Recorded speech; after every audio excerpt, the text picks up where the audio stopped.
I want to give a bit of a shout out to Blake Hughes as well.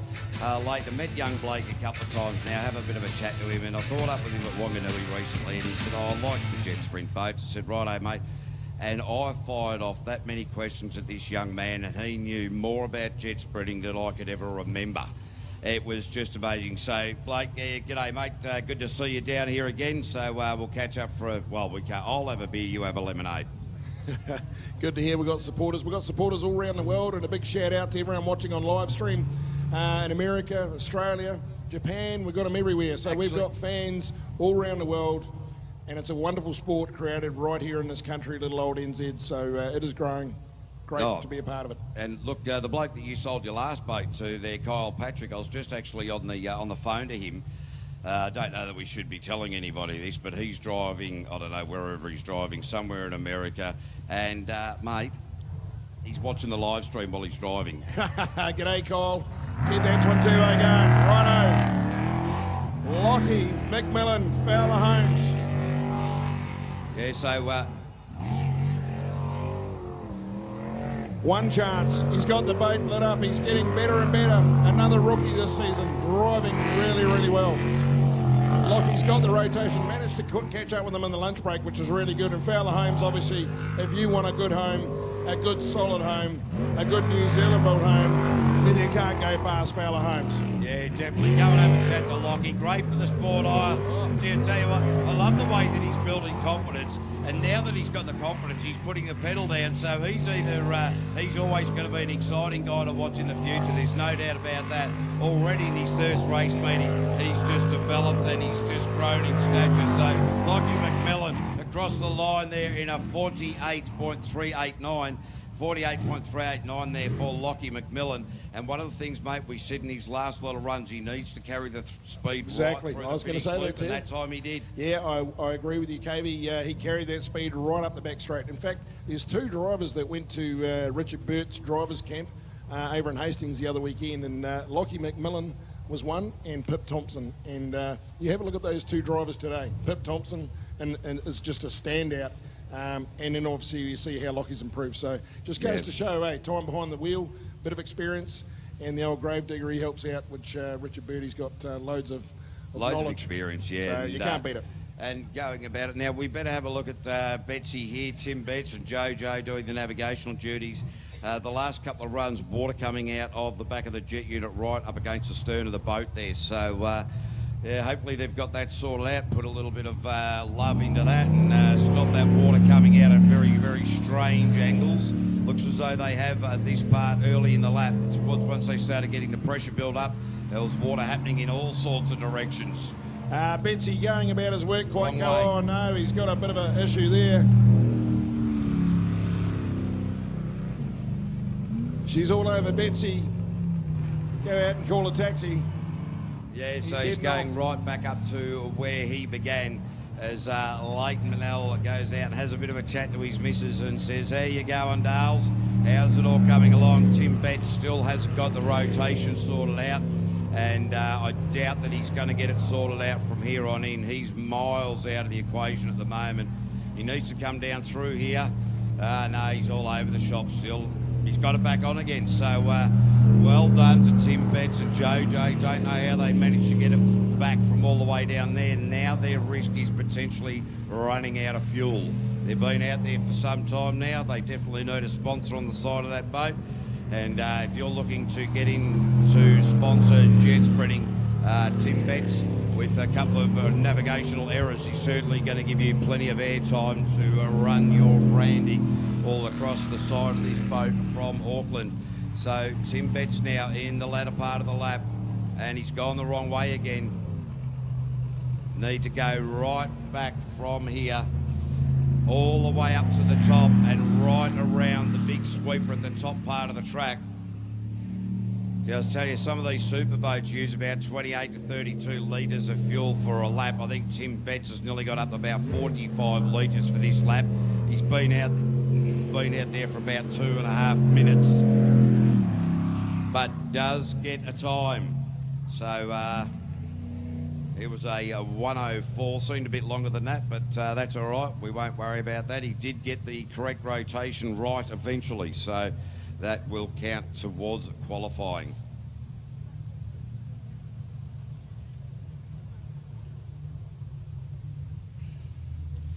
Yeah, so big shame about Scotty Andrews, a contractor from Taranaki, no longer taking part in today. An oil leak that can't be fixed on course. It is an absolute shame for that. But all being equal, we now see Clayton Tisdall, Mandy Tisdall coming out onto the track now, getting inside her. Check out his knees, Cavey. They're right up around his steering wheel. Have a look as he comes past. He's so tall, this guy. He wedged. It's like he's got to wedge himself in there. His knees are above the dash. Wow, that looks like a very uncomfortable sitting position, mate. Maybe he needs a beanbag or some Here he goes. Clayton Tisdale. Nothing in it. He will not get inside her. We'll leave nothing in none. They've got to get in the top 9. This is... Oh, that was ugly. In there again. He's been aggressive in there a lot of times, and yet he's never backed off coming into there since nearly losing it twice already. I like the way that Mandy Tisdall navigates. She's a very animated navigator, and they are also have voice communications, Bluetooth through the helmet. So, geez, I tell you what, Mandy's got to be on top of her game to keep Clayton on course. She sort of calmly sits in there and just dances around with, you can see her arm just sitting above her. I don't know how Clayton sees the height, but this is really good. Good finish. Yeah, nice, tidy run. Good way to finish. He's across the line. It's still, in fact, I don't know what's happened there. We've got the timing system still. We'll have to wait for Ruben to bring that one up. Yeah, they're having a little bit of trouble with their transponder, so we actually need it manually to get reset. So it's now come up. Yep, we've got something up there. Clayton has come through to 46.264, so that was a cracking run, even though he messed that corner up. So well done, Clayton. Mandy, all the way from the deep south. Let's not forget, we're going from 16 boats now to 9. So this is their last qualifier to get into the top 9. All right, Phil Dick now in the Hypersprint built by the Jet Design Co. Of course, Phil Dick is Mr. Jet Design Co. So well and so much better each and every time we've seen it out on the racetrack. So Phil Dick, the mechanical engineer, designer and boat builder. Oh, gee, he is super aggressive, Blake. Oh, this is going to be exciting. There he goes. Phil Dick looking quick as he rips around the top. I tell you what, he's desperate for the top 9. Either that or his throttle stuck. I'm not too sure, David. I don't know, but no, there's the accelerator came off just a little bit. Phil Dick is really giving it plenty. This is great to see from the man who spent more time on the grass than on the water last year. Oh, I tell you, he's got the old curse off him. He's going great. That's really, really good. Great to see. Oh, this is great run for Phil Dick with a 48.377. Wow. A great run for Phil Dick. We are rapt to see that. Who would have called that, Cavey? Phil Dick, he's just slotted himself into P2, which is great. He's got to get in the top 9 to carry on. So we go from 16 Group A boats. We take the top 9 out of this. So he chucked everything at it. And talking about chucking everything at it, here it is. The beautifully prepared Elite Kitchens Sprint Tech. Brand new boat. Sean Rice, Faye Rice, these guys can really haul. He had a bit of an error, a wrong way last time, but he has been taking the pace. We need Ricey to pull out of the bag here. Get him behind him, Naki people. Here's one of your stars. Yeah, this is magnificent to see the way Sean Rice is the name of the boat. He's got a few GoPro cameras on there, all pointing to himself to see how good looking he is in his race helmet. And Faye Rice, the stunning pilot, is right alongside him. And this boat, this package, this driver and navigator are perfecting, performing beautifully at the moment. Had a bit of a hiccup during qualifying 4. They seem to work really hard mentally into qualifying 5. Bogged it down, but he's not going to worry about that. He's staying on it. Oh, this is great. He had made a bit of a mess of the hairpin, but I tell you what, it's still going to be quick. He's still carrying on. He sees a 45. He wants a 45.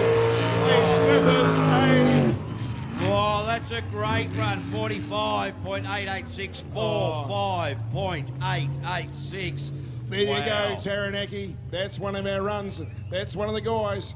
Sean Rice, Faye Rice. That was a great run. The hairpin, there's another second if he got that right there, so we need him to keep coming.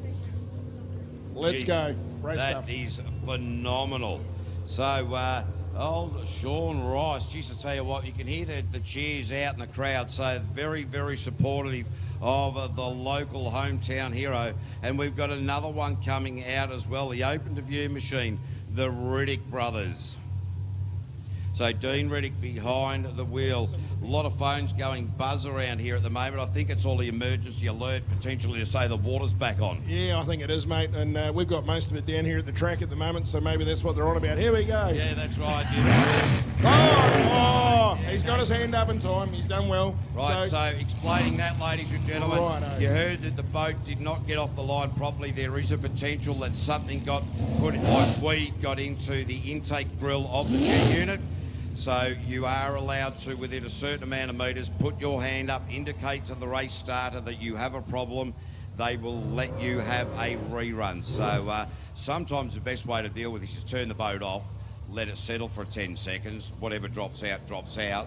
sometimes. But other times you've got to get the mechanics under there and dig it out. Well, I did hear earlier today that Hayden Wilson had managed to get 2 plastic bags, one on the first qualifying run into the jet unit. Second qualifying run, he got another plastic bag into the jet unit. Oh, bugger. I put those there because I was trying to slow him down so he wouldn't pass Kelly. So he's onto that. Oh, he caught them. You planted them too early, mate. You didn't have to go and tell everyone about it, mate. I was trying to keep it a secret. Righto, here comes the Joker. So Riddicks will get their jet unit sorted. They'll be back. They've got another shot to get to the old top 9. But Andy Ryan, Wellington based, these guys, him and Kerry-Ann will go hard. Here we go. Listen to this puppy roar. The Joker's not here to mess around. He'll stay on the gas.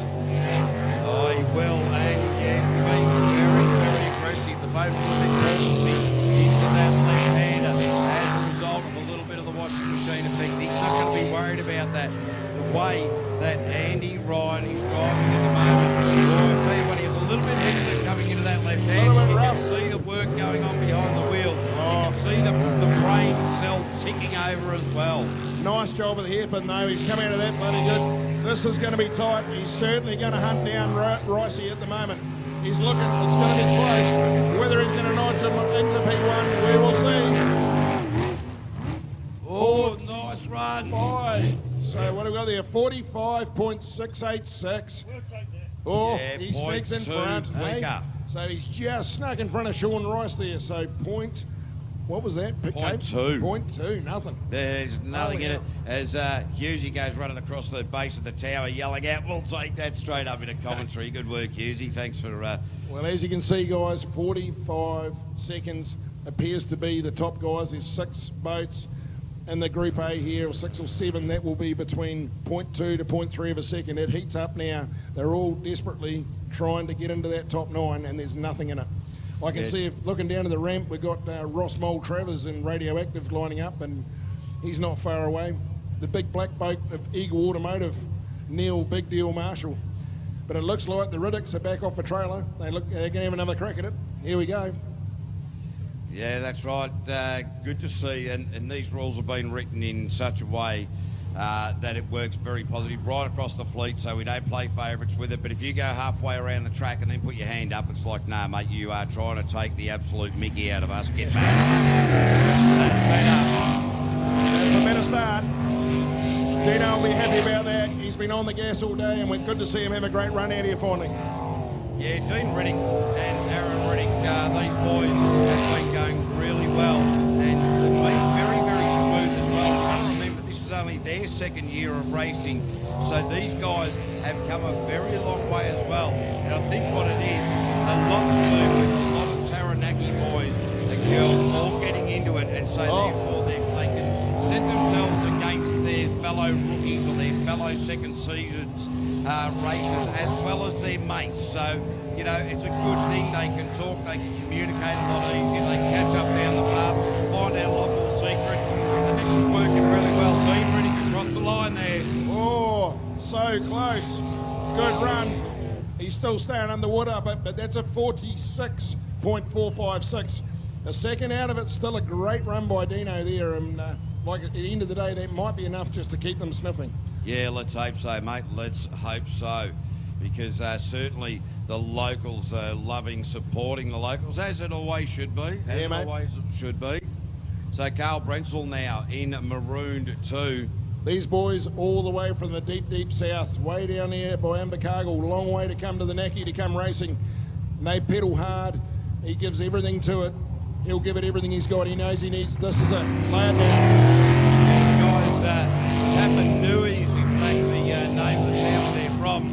Hamish Murray doing the navigational duties. Hamish, the motorcycle mechanic. Carl Brentsel, the agricultural contractor. And wow, Carl Brentsel really dialing this up as well and starting to throw this boat around. So Carl is usually sort of around about the right level of pace where he needs to be. Oh, geez, he slipped a little bit wide there. The back of it just sort of stepped out a little bit. Bit of a last-minute Larry there, but he's done a nice job with that hairpin. It might have been enough to get him through, but that was certainly very delayed. Yeah, it's interesting. I wonder what's going on there. Well, I suppose it's only a matter of split seconds in your brain, isn't it? You know, tenths, hundredths, thousandths of a second. Round to the finish. Tell you what, he's still put on a tidy run here. That's a great effort. He's finished up with a 46.975. So again, slotting in just behind the Riddicks, Carl there. So really heating up at the moment. Like I say, on the button or going to be on the bubble right now is Tim Betts. So what I'm talking about is our top 16 Group A dropped to a top 9 next. So Betsy is on the bubble, and here we have a Wellington racer, Hot Dog, Harry Whelans and the MF King, well-prepared rig. He'll be looking to knock Betsy out and take his spot. Yeah, he will, absolutely. Jason Conroy, their first run of the day was a very quick run of the day. They went backwards in qualifying 2 and 3. They recouped some of that speed momentum and the boat set up in qualifying 4. This is their last qualifying run to hope to get into the eliminations. As we say, it's the top 9 is where each of these boys and girls are trying to get. But it is Harry Whelan squared it off a little bit, slid it out sideways, drifted it around the hairpin. That's not the quickest way you can go about it. Might have knocked a few hundreds off it, but it is all important, those hundredths and tenths of a second of bouncing around in that left-hander. But untidy at the top there, but he's coming home strong. Across the line, back into a 45.833. So it looks like goodbye, Betsy, and hello, Harry. Yeah, Harry's in and into P2 there. So just behind Andy Ryan. So these guys will be pretty stoked with it. But you've still got the likes of Ross Travers, Neil Marshall, Simon Gibbon and Ollie Silverman to come. This is qualifying 5. We're not yet in the finals, but this will be that last opportunity for these guys to confirm and cement their place into the finals. Here's someone that we all want to get in there. Another local favourite, Neil Big Deal Marshall in the Eagle Automotive black boat. We call it U571 because he's had a few sinkings lately, so he's got a new name this week. We've got a red light going, so Neil he won't get rattled. He's a racer. We've just got an issue with the timing. They're going to go over and sort.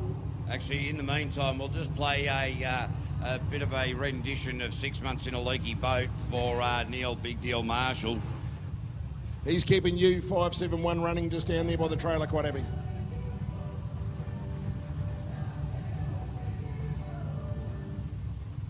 Oh, I don't know if he'd be that appreciative of that. But good thing is he's a calm racer. He's on to it. And there you go, the bubbles. That was what he was hearing last race meeting at Bay Park. But let's hope that he can't hear it.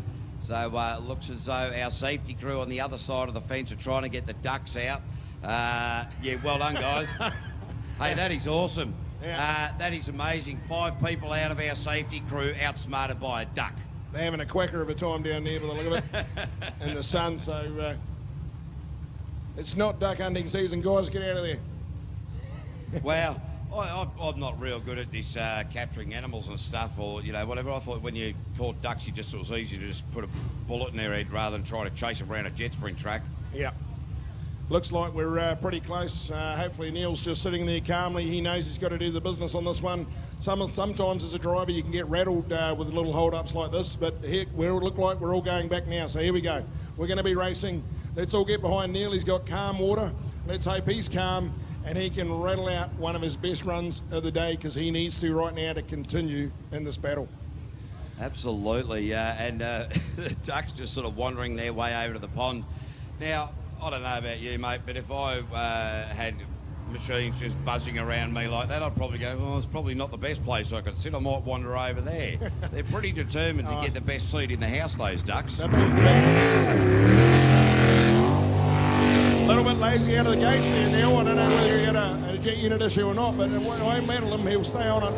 Down the middle of the track, through the pork chop, he's up and down. Yeah, now around this mouth-fresh sweeper, transition to the top part of the track, around the big sweeper there.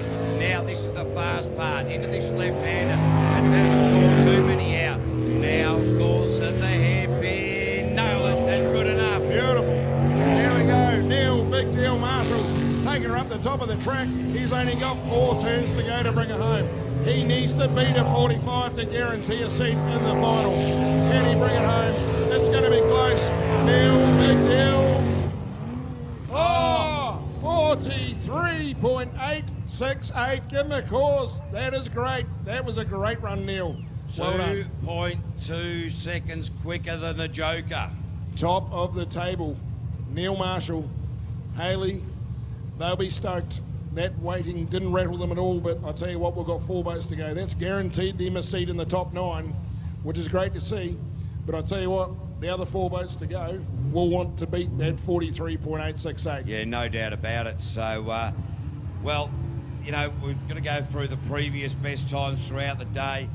Phil Dick might miss out, you know, Lockie McMillan, so it is still going to be tight. It's just it's always tight in this Group 8 category, restricted class, as we now go to Ross Travers Super Mario. Now, Ross Travers, he's got that sort of mustache that you could nearly call... Oh, I'll tell you what, Ross Mole, he's fair up it. And that's not the ovals we're talking about. He's right in this thing. All the wood is shining and hitting the floor, and he's got radioactive.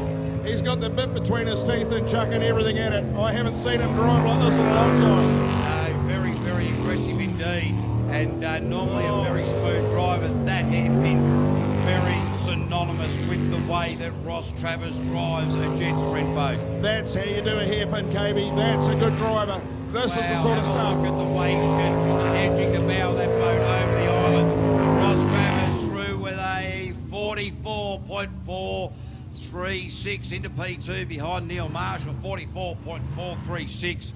Great drive, a little bit untidy in spots, but a lot of this, normally Ross Travers, a very smooth driver. The way that this rotation is throwing up a lot of crosswash, a lot of wake, and particularly the pressure waves, even the smoothest of drivers are looking a bit untidy today. They are, KB. I thought he was a little bit lazy on the start there, Roscoe. I don't know whether he had a blade issue or not, and beautiful job of the hairpin, but just very... Did he have a brain issue? Hey? Is that what you just No, said? I didn't Ross say brain. Oh, I thought you said, did he have a brain issue? I was going to say, what? Tell me a jet sprinter that doesn't have a brain issue. It'd be a drain, mate. Oh, drain issue, right, okay. Empty the boat. Right, so I've got the brain issue. Right. Rick Burke, Elf Kill, world champions coming out here. Group A, they'll know, they'll want it, they'll be desperate for it. They're back at the track. One, and they want to go and defend their title in Australia, so they've missed out on a couple of race meetings. They'll be running the rest of the New Zealand series in preparation for what's going on in Australia in late October, early November. And Rick Burke and Elf Kill, geez, they've been looking like they have to step away from the sport at all. Oh, this is a great run, I'll tell you what. He's just stayed in it. Oh, he's messed it up. It's ugly. Yeah, geez, I tell you. Oh, that is uglier than looking in a mirror. Oh, no, he's made a mess down the end too. He's rattled. He's got the old red mist going now. He's just going to bring him home calmly, and he's still going to see. Oh, geez. Yes, that's a 45.977. He's probably cost himself 48 seconds down in that bogged when he bogged it down. Still did a 45. You've got to give him a clap. I mean, he absolutely made a mirror of the hairpin, but he's still in the 45 club and got away with it. So well done, Rick and Alf. They're in there, going good. Yeah, so our next boat to face the starter is going to be Simon Gibbon. And, of course, Donna Thompson sitting right in alongside him. The Novus Autoglass, show us your crack. And Simon has, since he stepped into this new Stinger boat, of course, he was normally driving a jet speed, wrecked that at Wanaka at the first round of the season and got a second boat, gone into the Stinger and has been going beautifully in this boat. This boat is picture perfect inside and out. Not a bit of dust on it any time I've ever looked at it. He is certainly a perfectionist side. With hours into the shed, but look at the start. He's into it. It's aggressive. This is very, very aggressive. You would be easily understood if you were confusing the start of this run with the start of a superboat run. He's left nothing on the thing here. Oh, I had a bit of a second thought there, I think. Not really sure what happened there. What we do see with Simon Gibbon, and we'll explain this a bit more, nice through the hairpin. Oh, he's spun it out backwards. Here we go, parked on the ramp. Oh, no. He was given everything in it. You could see something was going to give.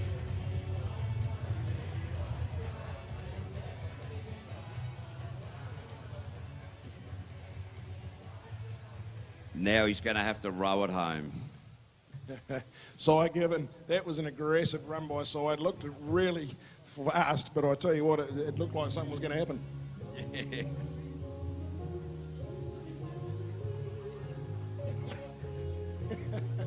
Life is but a dream. All right, that's enough of that silliness. I'm pretty sure that Simon Gibbon would rather hear wipe out, but I think that row your boat, it's much, much, much funnier. He's going to try and start it now just to make you feel better, than Kobe. Yeah, that's He's trying right. hard, mate. Geez, what I was going to say, Simon, as he came in between Stinger and Mouthfresh here before, the Altherm and Stinger Islands there, when he hits a crosswash, sometimes he eases out of it. It's his nemesis. They've created problems for him in the past. And we've seen him do a lot of that. He did it at Bay Park. He did it at Wanganui. And he's starting to get back onto it. And incredibly, the crosswash that theoretically is causing the most problem around the hairpin, he's hammering through. Yet that one through here, he's easing off, unsettling the boat, and creating more problems for himself. Well, there's a rogue wave that just comes in right by the timing split there, and I think I don't know if he's had a problem with it all day, but it got him then. It got him a cracker. He was just that much quicker. Here we go. PSP, Ollie, Silverton, Suntough, PSP, these guys, super fast, super quick, and he will NZ1, current NZ1, he'll be wanting to go back and be one.